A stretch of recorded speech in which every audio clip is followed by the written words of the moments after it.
Olá, boa noite! Você sabe o que é alienação parental?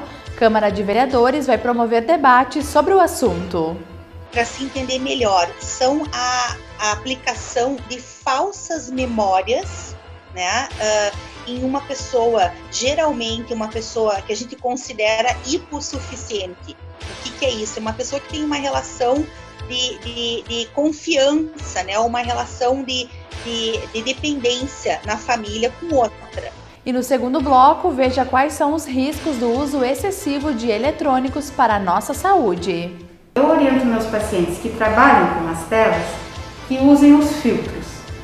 Esse filtro pode vir desde o óculos, no filtro de luz azul, que várias marcas já conseguem filtrar esse azul violeta e permitir essa exposição a essa linha do azul turquesa, que vai te fazer bem para a saúde, mas vai proteger dessa luz nociva. Agora no canal da comunidade.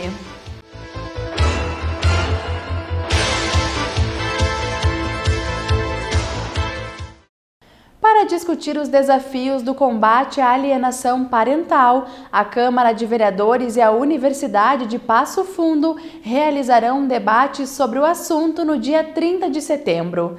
Mas antes disso, conversamos com a advogada Renata Tagliari, que explicou o que é esse crime e como ele acontece em tantas famílias. A alienação parental, ela tem, na verdade, um conceito jurídico e um conceito psicológico, né, psiquiátrico e também um conceito social.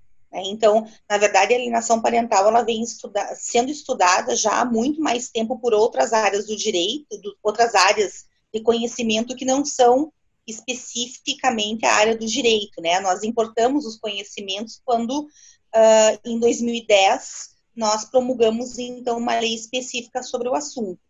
Para a questão jurídica, nós temos hoje a alienação parental estabelecida em alguns requisitos, né?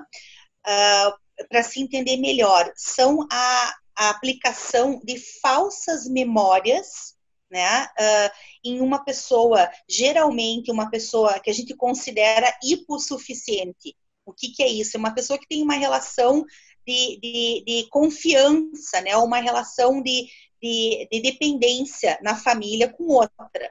Né? Então, aqui a gente fala, por exemplo, de uma criança, de um filho, né, que tem uma relação de dependência, de confiança com os pais, ou também, uma outra situação, são pessoas idosas, né, que também muitas vezes possuem relações de confiança, de dependência, né, com seus filhos ou com outros familiares. Então, geralmente, a alienação parental ela está vinculada a essa aplicação de falsa memória, ou seja, eu uso o meu poder de persuasão, né, o meu poder de confiança e de responsabilidade com relação a essa pessoa para manipular, né, situações que seriam favoráveis, então, aos meus interesses. Aí nós temos aqui, por exemplo, Cláudia, nós temos uma campanha de desqualificação pessoal, né, moral, que pode ser feita, por exemplo, de um dos pais com o outro, né, então você começa a trabalhar, então, né, com o filho, com a criança. Aqui eu vou usar sempre o exemplo da criança, né, poderia ser pessoa idosa, né, quando você começa a desqualificar moralmente, né, socialmente, ou no meio familiar, né, a figura daquele outro pai ou de outros filhos, no caso da pessoa idosa. Né? Pode ser também um exemplo de você começar a desautorizar alguma situação em que aquele pai permitiu, né, ou não permitiu que aquela criança fizesse alguma coisa. Bom, tudo que um pai diz sim, o outro diz não. Né? Ou ao contrário. Então, você começa a ser aquele pai legal, né, que é permissivo com tudo, né? Enquanto que o outro, ele começa a ser aquela pessoa inconveniente, né? Que está impondo limites, às vezes, adequados, mas que você joga, então, essa situação, né, para um contexto já prejudicial, certo? Sim. Também pode ser a convivência, a dificuldade de convivência né, entre esse pai e esse filho, ou essa mãe e esse filho, sempre tem alguma coisa para se fazer no horário, né, em que esse pai deveria conviver com o filho, ou na pessoa idosa, né? Sempre tem um filho que está sempre monopolizando, né, aquele convívio, os outros não conseguem ter esse mesmo convívio, né, com o pai. Então se cria essa situação de dependência, parece que só aquela pessoa que é importante, né, a outra não é. Na questão das crianças, muito importante quando um dos pais omite do outro informações, por exemplo, médicas, informações da escola, né? Ou seja, tudo que diz respeito à vida da criança, ela começa a ser controlada por um só, o outro não tem acesso, né, a essas informações, né? Muito grave, claro, já é uma situação extrema, né? Mas também nós temos situações de amputação de falsas denúncias, né? Por exemplo, maus tratos físicos, né, que não aconteceram, a questão da violência sexual, né? Muitas vezes você coloca terceiros nessa falsa denúncia, né? Por exemplo, acusar um padrasto, né, de uma situação, então, que envolva violência sexual ou física, né, ou a madrasta. Então, você usa, né, alguns mecanismos para criar, né, essas situações, aí já num nível bem mais grave, né, de alienação parental.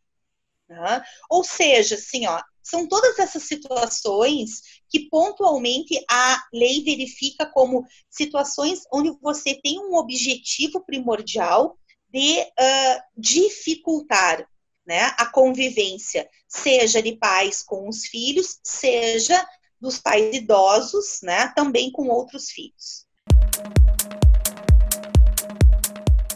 O Poder Judiciário, ele jamais vai trabalhar com uma ação de alienação parental sem esse acompanhamento, né, da área da psicologia, da psiquiatria, o acompanhamento psicossocial, né, como nós chamamos no processo. Quer dizer, é obrigatória, né, essa perícia, porque esse tipo de circunstância passa muito mais por uma avaliação psicológica, né, do pai alienado e do pai alienador.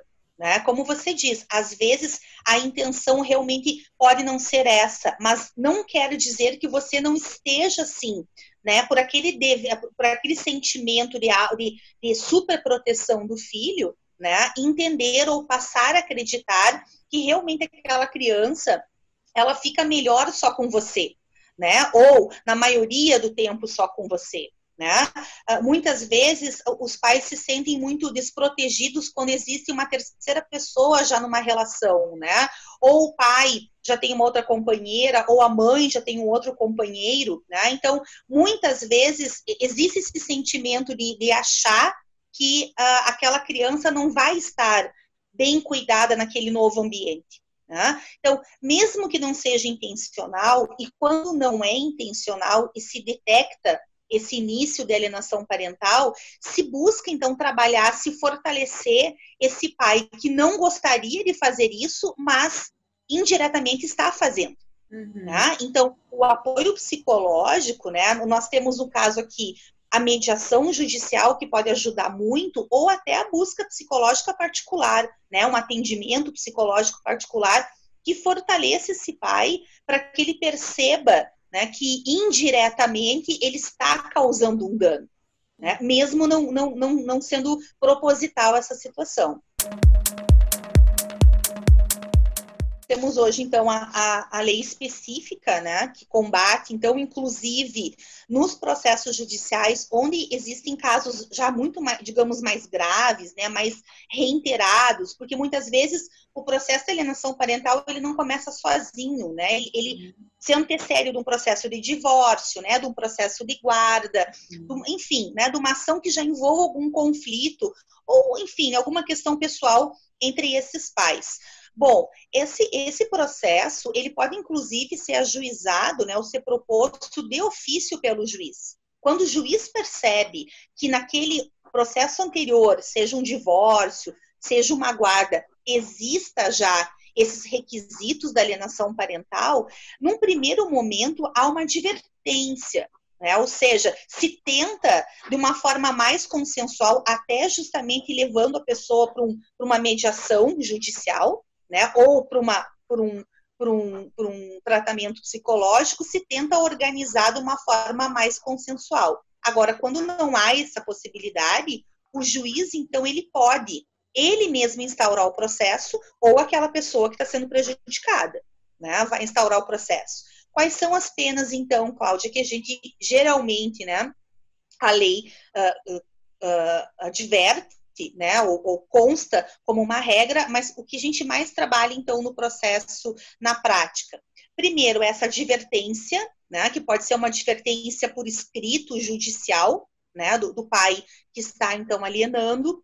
Também existem medidas de ampliação judicial do convívio da criança com aquele pai prejudicado, né? Então, se busca já ampliar um pouco mais os direitos de convivência para tentar reduzir, né, essas situações de alienação, né? O acompanhamento psicológico, com certeza, é sempre indicado, né, para todos os envolvidos. Nós temos, então, a mediação, nós temos também hoje, né, muito presente no judiciário, as práticas de constelação familiar, também servem bastante, né, para a prática de tratamento da alienação parental. Num caso mais extremo, Cláudia, é possível, dependendo, obviamente, da circunstância, né, uma alteração de guarda. O juiz pode, né, alterar a guarda, determinar que a guarda do filho fique com aquele pai que está sendo alienado, né? E, em últimas situações, tá, casos realmente muito graves, né, de descumprimento total de todas essas medidas anteriores, pode haver a suspensão do poder familiar, né? Ou seja, aquele caso em que o pai é alienador, então, ele é proibido, né, por um tempo, enfim, até que se ajuste essa situação, de conviver com o filho. A live promovida pelo Legislativo e pela UPF, que terá a participação da advogada, vai acontecer no dia 30 de setembro, às 19 horas, pelo Facebook da Câmara de Vereadores. Além de Renata, também estarão debatendo o assunto o psiquiatra forense Guido Palomba e o juiz Luiz Cristiano Aires. A mediação ficará por conta do vice-reitor da universidade, Rogério Silva. E no segundo bloco, o oftalmologista alerta para os perigos do uso excessivo de eletrônicos.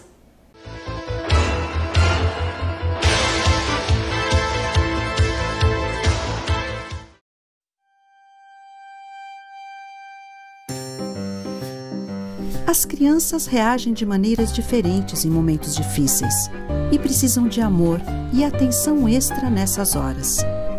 Ajude as crianças a encontrarem formas positivas de expressar seus sentimentos, como o medo, a ansiedade e a raiva, por meio de desenhos, brincadeiras ou mesmo verbalmente. Cada criança tem sua maneira de lidar com a situação. Conversas honestas e apropriadas à idade ajudam a proteger nossas crianças.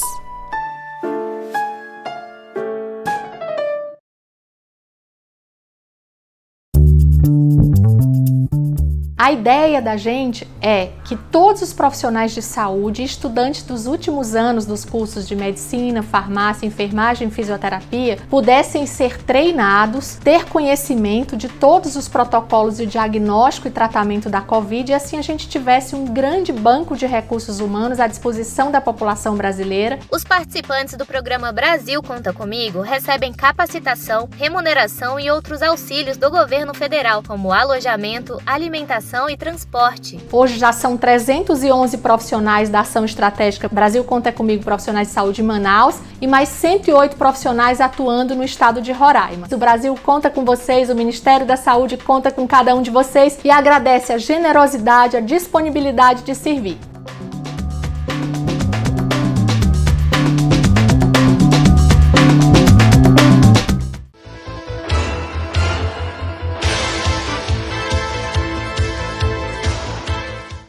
Por causa da pandemia, muitas pessoas aumentaram o tempo de exposição às telas do computador, do celular e da televisão. mas o uso em excesso dos eletrônicos pode trazer muitos prejuízos à nossa saúde, especialmente para a visão. Eu tenho recebido muitos pacientes com queixas no meu consultório, aqui no Hospital das Clínicas, com queixas de ardência nos olhos, olhos vermelhos, cansaço visual no final do dia, pelo uso excessivo de telas. A gente está num tempo de isolamento social, em que a gente convive com os amigos e com os familiares através da tela, de celular, computador, e o trabalho também. Muitas empresas levaram seus empregados para dentro de casa, trabalhando através do computador. Então é muito importante em relação aos olhos essa proteção. Todas as telas, elas têm a transmissão de uma luz, que a gente chama de luz azul. Essa luz azul é transmitida pelo LED. O LED, essa luz azul, ela tem um espectro parecido com a do Sol. Então a gente vai do Sol, que é o mais forte, que é o ultravioleta, e daí passa por esse azul-violeta, que vem nas telas, e a gente também tem essa azul turquesa. A luz azul é importante para o nosso organismo. A gente não pode ficar no escuro o tempo inteiro. A gente tem importância dessa exposição para que a gente tenha a produção de serotonina e de cortisol, que são hormônios que nos deixam alerta. Então, se a gente ficar só no escuro, vai ter sonolência, até depressão. Então, a gente precisa dessa exposição. O que não pode é o excesso. Então, eu oriento meus pacientes que trabalham com as telas que usem os filtros. Esse filtro pode vir desde o óculos, no filtro de luz azul, que várias marcas já conseguem filtrar esse azul violeta e permitir essa exposição a essa linha do azul turquesa, que vai te fazer bem para a saúde, mas vai proteger dessa luz nociva, né? Esse filtro, ele vai em óculos de grau, e quando o paciente não tem grau e faz um uso excessivo de telas, em que nessas telas não existe a configuração para proteger, ele pode até usar uma lente plana sem grau com o filtro de luz azul.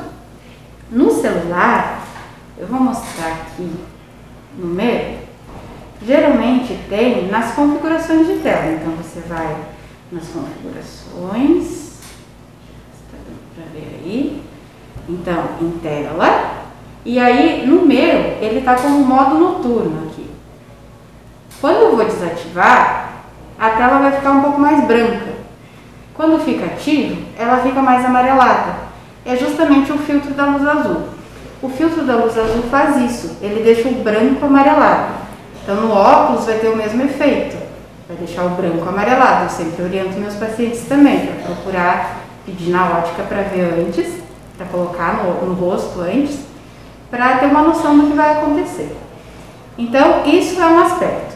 Mas muito mais importante do que isso é você alternar a visão entre o perto e o longe a cada 20 minutos a meia hora. Você não precisa sair do seu trabalho. Crianças que têm aula online, é difícil, né? Tem aquele período de 1h30, 2 horas em que tem a aula ou o trabalho. O que você tem que fazer é tirar o olho da tela. Então, tira o olho da tela, foca alguma coisa longe que está na sala onde você está trabalhando, são segundos.